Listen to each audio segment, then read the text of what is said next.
Hi friends, அனைவருக்கும் வணக்கம். இன்றைய வெண்புலி விழிப்புணர்வு சேவையில் நம்ம காணொலிது பார்த்தீங்கன்னா,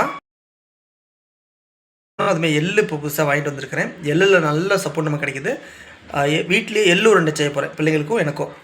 எள்ளு சாப்பிட்டுட்டு இருக்கிற வரைக்கும் தோல் நோயே வராது. அதேமாதிரி இருந்தாலும் கண்ட்ரோல் ஆகும். இது ஒரு பாயிண்ட் ஆஃப் இது புதுசாக நமக்கு கிடைச்ச தகவல். அதுவும் குறிப்பாக ஹைதராபாத்துக்கு போகும்போது கிடைச்ச தகவல் தான் எனக்கு இந்த எள்ளு நீங்கள் சாப்பிட்றது, எள்ளு சார்ந்த பதார்த்தங்கள், எள்ளு உருண்டை பிள்ளைகளுக்கு சமைச்சு கொடுங்க. அந்த எள்ளு உருண்டை எப்படிங்கன்னா, நீங்கள் கடைகளில் சாப்பிட்லாம். அந்த எள்ளு உருண்டைங்கிறது அது வேறு, ஓகேங்களா. நாங்கள் வந்து கிராமத்தில் எள்ளு உருண்டை அப்படின்னா, நம்ம ராகி மாவை எடுத்து தட்டி அதை வந்து தோசைக்கல்லில் போட்டு சுட்டுக்குவோங்க. அதை அப்படி எடுத்து புட்டு விட்டு எள்ளு போட்டு வெல்லம் போட்டு இடிக்கிறது தான், ஓகேங்களா. இதுதான் நாங்கள் செய்கிறது. இது வந்து ரொம்ப ஹெல்த்தியானது. 2 நாள் 3 நாள் 1 வாரம் கூட வச்சுருந்து சாப்பிட்லாம். பிள்ளைங்களுக்கு இதுமாரி வந்து செஞ்சு கொடுங்க. எள்ளு உருண்டை கடலை வந்து நமக்கு ஒரு சிலருக்கு ஆகலைங்கிறாங்க. அதாவது வேர்க்கடலைக்குள்ள மூக்கடலை பயன்படுத்தி வெல்லம் போட்டு நீங்கள் கடலை மிட்டாய் மாரி கூட செஞ்சு தரலாம். வீட்லேயே எதாக இருந்தாலும் பலகாரம் செஞ்சுக்கோங்க, கேக்கு செஞ்சுக்கோங்க, புரோட்டா செய்யணும்னா கூட வீட்லேயே செய்யுங்க. வெளியே மட்டும் வேண்டாம். ஓரளவுக்கு நம்ம வந்து ஆகாத உணவாக இருந்தாலும் வீட்டில் செய்யும்போது அது ஆரோக்கியமாக இருக்கும். முழுக்க வெளியே தான் நம்ம சாப்பிடணும்னா ரொம்ப ரிஸ்க் ஆயிரும். அதனால் இப்போ நம்ம எல்லாமே கொஞ்சம் ஃபுட்டில் மறுபடியும் ஃபோக்கஸ் பண்ண ஆரம்பிச்சிருக்கிறேன். ஏன்னா கொஞ்சம் எல்லாமே அலட்சியமாக விட்டுட்டேன், டென்ஷன் ஆகிட்டேன். ட்ராவலு எல்லாமே அப்படியே பாருங்கள் எப்படி இந்த ரிசல்ட்டு இப்போ எப்படி இருக்குது பார்த்தீங்களா.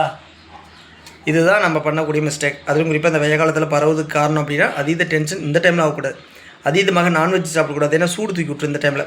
கொஞ்சம் குளிர்காலம் மழைக்காலம் வரும்போது நான்வெஜ் சாப்பிடுங்க. ஏன்னா சத்து இல்லாமல் நம்மளால் ட்ராவலும் பண்ண முடியல. 4 இடம் போகணும் வரணுங்கும் போது பேக் பெயின் வருது, உடம்பு ஃபுல்லாக சத்து இல்லை, கைகாலெலாம் குடையுது, ஓகேங்களா. அதனால் என்னென்னா நான்வெஜ்ஜி நம்ம இந்த டைமில் சாப்பிடக்கூடாதுங்கிறதுக்காக நான் கட்டுப்பாடாக இருக்கிறேன். தை மாதத்தோடு சரி, அதுலேருந்து இருந்தாலும் ஒரு 3 மாதம் தொடலை. இருந்தாலும் நம்மளால் வந்து சாப்பிடாமே இருக்க முடியல, அதுலேயே வளர்ந்துட்டேன்ல. அதனால் அடுத்த வாரம் வள்ளலார் கோயிலுக்கு நம்ம போகலாம். போயிட்டு அங்கே வணங்கி மேபி இதை முழுமையாக விட்டுற முடியுமா, விட்டால் சந்தோஷம். அதுக்கு ஈக்குவலாக வந்து நம்ம ஃப்ரூட்ஸு நட்ஸு இதில் வந்து விட்டமின்ஸ் இன்க்ரீஸ் பண்ணிக்கணும்னு சொல்லி நம்ம பொருளாதாரத்தையும் கட்டமைச்சு நல்ல வெறி கொண்டு சாப்பிட போகிறேன். ஒன்று கறி விட்டால் காய்கறி கீரைகள் பழங்கள் அதில் அப்படியே பூந்துக்கணும், நெய் இதுமாரி சாப்பிட்லாம். இல்லை அப்படின்னா நம்ம கம்பல்சரி விளையாட்டு கறி சாப்பிட்லாம். பரப்பி விடாது. வெய்ய காலத்தில் ஹீட் ஆகும் பாடி, அது ஜீரணம் எடுக்க கஷ்டப்படும். அதுக்காக உடல் உழைப்பு இருந்தால் பிரச்சனை இல்லை. நம்ம தான் வெட்டியாக உட்காந்துக்கிட்டு ஃபோனில் வந்து நம்ம நண்பர்கிட்ட பேசிகிட்டு இருக்கோங்க, யூடியூப்பில் வீடியோ போடுறேங்க. அதுதானே இதுக்கு தான் நம்ம வந்து காட்டு வேலை செய்யறதுக்காக அந்த லீவ் டைமை வந்து பயன்படுத்தி பிள்ளைங்களுக்கும் ஒரு காட்டு வேலை கற்றுக் கொடுத்துருவோங்க. சந்தியா, நான், பிள்ளைங்க எல்லாம் காட்டை வந்து ரெடி பண்ணி மழைக்காலம் வந்தோடனே, ஏன்னா தண்ணி கிடையாது நமக்கு.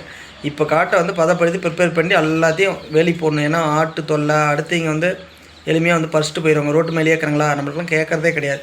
எதாக இருந்தாலும் அவங்களே முருங்கைக்காயாகட்டும், முருங்கை தலையாகட்டும், அவரம் பூவாகட்டும், எதாக இருந்தாலும் பறிச்சிக்குவாங்க. இப்போதைக்கு சரி, பெரிய அளவுக்கு நம்ம வந்து எதுவும் சேலும் பண்ணல, பெரிய அளவுக்கு கட்டமைப்பும் இல்லை. நமக்கு மிஞ்சின போக தான தரமா அப்படிங்கிற மாதிரி அக்கம் பக்கங்கிறீங்க பிச்சுட்டு போய்க்கிறாங்க. ஆனால் நம்மளை சார்ந்து ட்ராவல் ஆகிறீங்க. இன்றைக்கி எவ்வளோ பேர் பணத்தை கொடுத்து எதிர்பார்த்துட்டு இருக்கிறாங்க கூட, இயற்கை சார்ந்த பொருட்கள் வேணும்னு சொல்லி. அப்போ அவங்களுக்கெல்லாம் நம்ம வந்து நிச்சயம் ஃபீல்டு ஒர்க் பண்ணணும். ஏன்னா இப்போ கிராமத்தில் இருக்கிறீங்க, இப்போ நம்மகிட்ட இல்லைன்னா பக்கத்து காட்டில் பறிச்சுக்கோங்க. சிட்டியில் இருக்கிறீங்க எல்லாம் ஹைப்ரிட், நான் மரபணு மாற்றப்பட்ட காய்கறிகள் கீரைகள் பயன்படுத்துகிறாங்க. முடிஞ்ச அளவுக்கு ஆர்கானிக்காக நம்ம வந்து ரெடி பண்ணி அதாவது நமக்கு போக மீதம் விற்பனை பண்ணலாம். அது எனக்கு ஒரு சப்போர்ட்டாக இருக்கும். சந்தியாவுக்கு குடும்ப தேவைக்கு ஆயிரும், ஓகேங்களா. வீட்டு சமையலுக்கு என்னாச்சும் ஆகும் இல்லை, அவளுக்கு வந்து ஒரு ஜாப் ரெடி பண்ணி கொடுத்துடலாம். ஸ்கூலுக்கு போனது போக மீதி வந்து காட்டு வேலை, வீட்டு வேலை, கோழி வளர்த்துறது மாரி பண்ணி விட்டால் நாம் யூடியூப் வருமானம். அதேமாதிரி இந்த ஐடி பிஸ்னஸ் இப்போ வேகலாங்கிறனால எனக்கு செட் ஆகல, நான் வீட்டில் இருந்துட்டேன். மற்றபடி நம்ம சேவையும் வந்து நம்ம செய்யணும் அப்படின்னா ஃபேமிலியோடைய கட்டமைப்பு சப்போர்ட் முக்கியம். பிள்ளைங்க வளர காசு அதிகமாக தேவைப்படுது. சந்தியாவுக்கு எனக்கும் சண்டை வேறு வருது. அதனால் என்னென்னா எல்லாமே நம்ம ஒரு ஏற்பாடு பண்ணணும். அதனால் அதேமாரி நம்ம கைட் பண்ணோம் அப்படின்னா கம்பல்சரி வெண்புலி விழிப்புணர்வு சேவை மையத்தில் பதிவு செய்யணும். இதில் 2 விதமாக பதிவு செய்கிறதுக்குங்க நான் வெளிப்படையாக சொல்லிடுறேன். ஒன்று, நம்மளை நாடி வந்து இயற்கை சார்ந்த தற்சார்பு வாழ்க்கை முறையை கற்றுக்கொண்டு அதுக்கான இயற்கை விதைகள் பொருட்கள் நீங்கள் வாங்கிக்கிறீங்கன்னா ஃபுட் ரிலேட்டடாக அதுக்கு வந்து 1000 ரூபாய் நம்ம வந்து கட்டணம் பெறுறாங்க ஒரு முறை, ஓகேங்களா. அதே நீங்கள் நம்மகிட்ட வந்து சந்திக்கலை, நம்மகிட்ட எந்த இயற்கை ஒன்றும் பொருளும் வாங்கலை, ஒன்லி மருத்துவ தகவல் மட்டும் எனக்கு வேணும், மத்திய அரசின் தோல் ஆராய்ச்சி மருத்துவமனைக்கான உதவி மட்டும் வேணும் அப்படின்னா என்ஜிஓவுக்கு நீங்கள் ஃபண்ட் டொனேட் 1000 ரூபாய் கட்டணும். இந்த 1000 ரூபாய் மேட்டரில் நான் ரொம்ப மன அழுத்தத்துக்கு ஆளாயிருக்கிறேன். அதே இந்த 1000 ரூபாயை வச்சு தான் நம்ம அதீத வளர்ச்சி பெறணும். அது என்னுடைய வாழ்வாதாரமாகட்டும், வெண்புலியோடைய விழிப்புணர்வு சேவை மையம், விவி ஹெல்த் ஃபவுண்டேஷன் ஆகட்டும், 1000 ரூபாங்கிறது அவசியமான ஒன்றாக இன்றைக்கி வந்து மாற்றியாச்சு. பணம் இருந்தால் தான் இன்றைக்கி சேவை பண்ண முடியுது.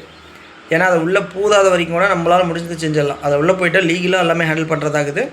எவ்வளோ பிரச்சனையை சந்திக்கிறதாகுது. ஆடிட்டர் வச்சு ரிட்டர்ன் ஃபைல் பண்ணணும். இன்னும் நம்ம நினச்சதை சாதிக்கணும் அப்படின்னா என்ஜிஓ வந்து குளோபலாக கொண்டு போகணும்.